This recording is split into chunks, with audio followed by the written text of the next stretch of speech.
Hi guys, welcome to my channel MHQ ज्ञान।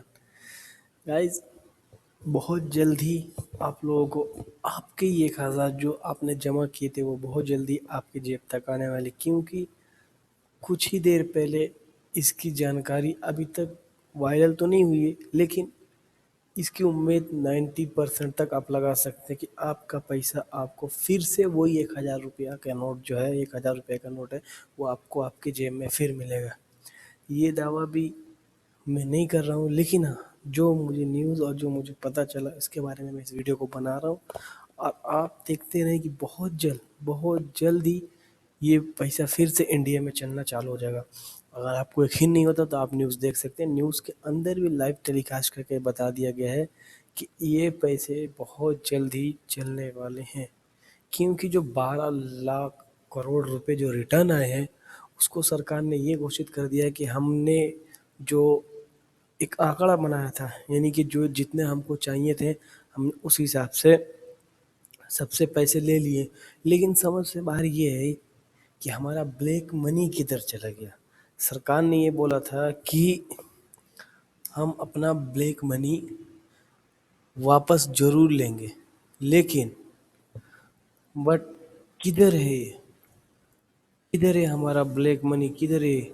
हम तो यही सोचते हैं कि लिए बोल रहे हैं, और यही सोच रहे हैं हम लोग कि हमारा ब्लैक मनी जो था, गवर्नमेंट बोल रही थी कि हमको ओनली गिव मी 50 डेज। माननीय नरेंद्र मोदी ने कहा था कि हमको सिर्फ 50 दिन दीजिए और मैं आपको दिखाता हूँ कि किस तरीके से काले धन से मुक्ति प्राप्त होती है। और आज का जो उनका स्टेटमेंट था वो ये था कि हम कैशलेस इंडिया की तरफ बढ़ रहे हैं। लेकिन अगर आप ध्यान से देखें तो हमारे इंडिया में 19% जो बिजनेस है वो हमारा कैश ही है।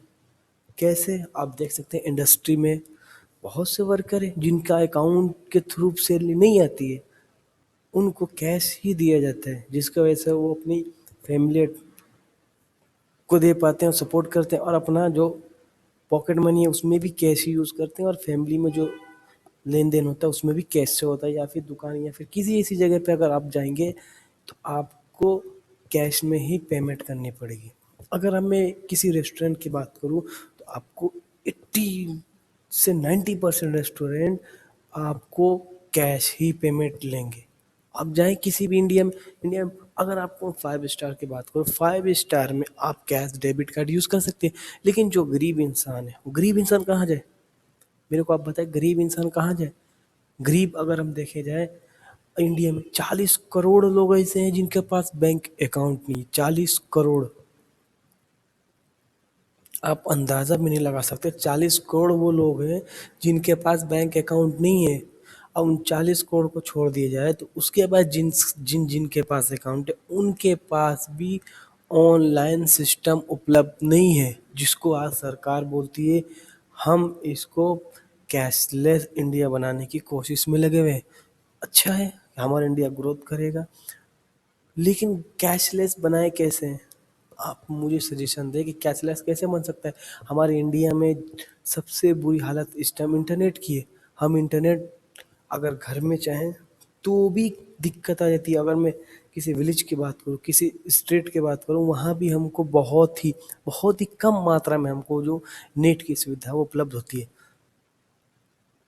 तो हम बताएं कैसे हम कह सकते हैं कि हम कैशलेस की दुनिया बढ़ रहे हैं। फिलहाल मोदी जी जोड़ तोड़ पे पेटीएम, जिसके बारे में आज मोदी जी हर हर अपने स्टेटमेंट में ये बोलते हैं कि आप पेटीएम यूज़ करें, पेटीएम यूज़ करें।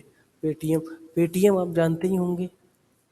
जब से मोदी जी ने ये पेटीएम के बारे में बोला है, मिनिमम 1 से 2 करोड़ सब लोगों ने डाउनलोड किया, 2 करोड़ तक डाउनलोड किया। लेकिन इसका फ़ायदा आप मुझे बताइए कि इसका फ़ायदा किसको हो रहा है? हमको हो रहा है? आपको हो रहा है? नहीं हो रहा है, क्योंकि हमारे इंडिया में 130 करोड़ की आबादी वाला देश इंडिया है, जिसके अंदर बहुत ही कम मात्रा में ऐसे लोग हैं जो पढ़ लिख ना जानते हैं। अगर आप एक सर्वे देखें तो उसमें आपको 60% तक लोग पढ़ना लिखना नहीं जानते। गवर्नमेंट जब से आई है इसने इतने दावे किए कि मैं बता नहीं सकता आपको कि ऐसे कितने दावे बताए गए हैं जिसके बारे में आप और हम खुद जानते हैं कि इसने कुछ पूरे नहीं किए, लेकिन हम फिर भी भरोसा किए हैं। हम 1 महीने से लाइन में लगे हैं इस उम्मीद पे कि हमारा इंडिया फिर से वो सोने की चिड़िया कहलाएगा जो अंग्रेजों के समय में था। लेकिन अगर मैं आपसे बोलूं और आप अगर अपना ध्यान कहीं लगाए और एक बार मुझे बताएं, हम पहले अच्छे थे या अब अच्छे हैं? अंग्रेजों के टाइम पे हम अंग्रेजों के गुलाम थे, मुगलों के टाइम पे हम मुगलों के गुलाम थे, और आज हम नेताओं के गुलाम बन गए हैं मेरे दोस्तों। अगर यकीन नहीं आता तो आप अपने आसपास देखें कि अगर हम 10 आदमी मिलकर अगर एक बात भी करते हैं, वो भी पॉलिटिक्स पे करते हैं, फ्यूचर पे हमारा ध्यान रहा ही नहीं। हम फ्यूचर को कैसे देखते हैं, किस हिसाब से देखते हैं, इसके बारे में हम खुद नहीं सोच पाते हैं। अगर आप देखें तो इंडिया से सबसे ज़्यादा अगर किसी देश में नौकरी करने जाने वाले लड़के हैं या नौ जो यंगस्टर हैं, अपना पूरा टैलेंट वेस्ट कर रहे हैं। क्यों? क्योंकि उनको वहाँ पे नौकरी नहीं मिल रही, उन हिसाब से उनको काम करने को नहीं मिला जिस हिसाब से उन्होंने इसकी तमन्ना का अभी देख लें कि अगर मैं आपसे बताऊँ इंजीनियरिंग में अगर बाहर मुल्कों में आप देखें, इंजीनियरिंग करने के बावजूद भी आके यहाँ लेबर की नौकरी करते हैं, दूसरे देशों में आकर लेबर की नौकरी। ये मैं नहीं कहता हूँ, आप आए, अगर मोदी जी वर्ल्ड टूर करते हैं, मोदी जी को अगर सपोर्ट के लिए देखा जाए तो वही लोग लाइन में खड़े होते हैं जो उस देश में बिजनेस कर रहे हैं, वो नहीं खड़े होते हैं जो उन देश में नौकरी कर रहे हैं। मोदी जी का नारा है सबका साथ सबका विकास। सबका साथ मोदी जी को मई में मिल चुका था, सबने साथ दिया, सबने यही इंतजार किया कि अब अच्छे दिन आएंगे, अब अच्छे दिन आएंगे। शायद मोदी जी के भक्त जो लोग हैं या उनके सपोर्टर हैं, उनको ये लगता हो कि अच्छे दिन आ गए हैं, तो मैं स्वागत करता हूँ उसका भी।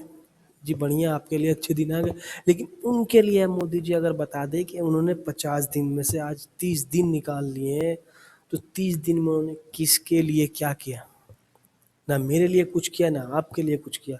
तो प्लीज़ मुझे सजेशन दे कि हम किसके लिए बोले कि ये सबसे बेस्ट है, ये आपके लिए सबसे अच्छा हुआ, मेरे लिए सबसे अच्छा हुआ, या फिर किसी और के लिए सबसे अच्छा हुआ। मेरे दोस्तों, अगर मैं बात करूं कि अगर मोदी जी की पार्टी में से अगर किसी के बारे में बात करूं, क्या बताएं कितने ऐसे लोग हैं जो लाइनों में खड़े होके अपने पैसों को कन्वर्ट करा रहे हैं। आपने किसी लाइन में किसी एक भाजपा को या फिर कांग्रेस को या फिर बीएसपी या फिर एस किसी भी पार्टी की मैं बात करता हूँ, किसी ने नोट चेंज कराते हुए देखा आपने? नहीं। उस लाइन में लगने वाले हम गरीब ही थे जो ने उस लाइन को स्वागत किया? नहीं, इसलिए कि हम अच्छे दिन की उम्मीद लगाए बैठे हैं, हम कुछ अच्छा करना चाहते हैं। तो प्लीज़ आप भी अपने दिमाग में डालें कि अगर किसी नेता के कहने पे हम उसकी बात मान रहे हैं, उसको भी अपनी बात मनवाने के लिए कदम उठाना ज़रूरी है मेरे दोस्तों। हमें इसे चुप नहीं रह सकते, क्योंकि हमारा फ्यूचर अभी हमारे आगे है। आज हम अगर इन नेताओं के गुलाम बनते हैं तो आगे चल के शायद भविष्य में ऐसा ना हो कि हम कुछ कर पाए। क्यों? क्योंकि हमारे पास कुछ रीज़न ही नहीं बचेगा। आज अगर हम इनके गुलाम बनते तो आगे चल के भी हम इन्हीं के गुलाम बनेंगे। यही रीज़न रहेगा हमारा कि हमने पीछे नहीं किया। जिस तरीके से हम मुल्कों जो मुग़ल लोग थे उनकी 900 साल गुलामी की, अंग्रेज़ों की 200 साल की, और यहाँ 70 साल से हम इन नेताओं की गुलामी में अपनी ज़िंदगी व्यस्त कर रहे हैं। मेरे दोस्तों, अगर आपको इतना सा भी फ़र्क पड़ता है किसी बात पे, तो या फिर आपको किसी चीज़ की जानकारी चाहिए कि देश किस तरह बदल रहा है, तो आप उनसे पूछो जो देश से बाहर रहते हैं, जो देश से बाहर नौकरी की तलाश में निकले हैं, और जो देश से बाहर ये सोचते हैं कि अब हम अच्छी नौकरी की उम्मीद लगाए बैठे रहेंगे तो हमें ये मिलेगा। मेरे दोस्तों, मुझे बस इतना ही कहना था। मैं उम्मीद करता हूँ कि आप हम लोग का साथ दें, और अगर मोदी जी कुछ भी करते हैं तो आई स्वयं मैं उनका सपोर्ट करता हूँ कि वो अच्छा कर रहे हैं। लेकिन अगर उन्होंने थोड़ी सी भी अगर हिम्मत दिखा कर काला धन वापस लिया होता तो आई से सबसे ज़्यादा मुझे खुशी थी। थैंक यू दोस्तों।